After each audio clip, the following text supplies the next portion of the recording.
यानी कि इस साल इस ड्यूरेशन के अंदर इंग्लिस्तान का एक रियाजीदान था जिसका नाम था आर्थर किले ने पेश किया। ठीक है, अब उसके बाद क्वेश्चन है कॉलम। इंग्लिश के अंदर इसको कहते हैं मैट्रिक्स। ठीक है, तो इसकी डेफिनेशन है हकीकी अदाद को मुरब्बी या मुस्ततीली ब्रैकेटों में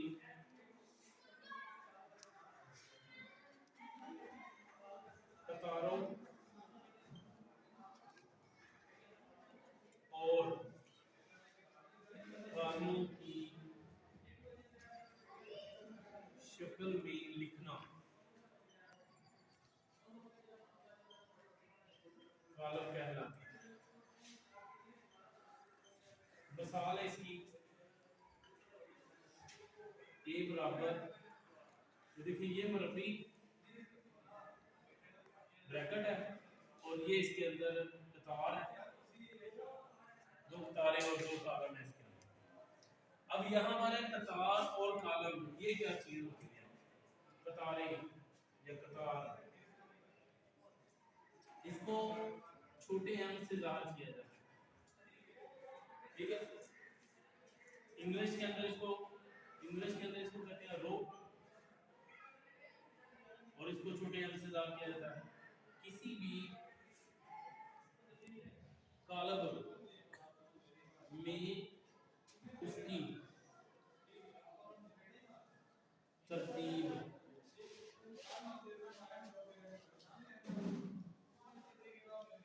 दिए हुए अदाद को, किसी भी कॉलम में उसकी तरतीब में दिए हुए अदाद को कतार कहते हैं और इसे एम से जाहिर किया जाता है।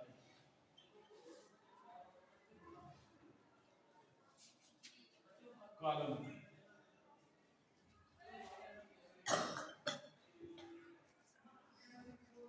किसी भी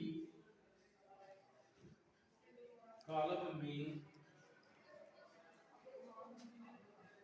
अमूदी तरतीब में दिए हुए अरकान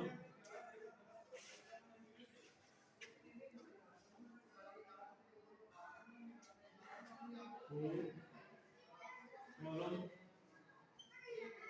कहते हैं और इसे एन से जाहिर किया जाता है।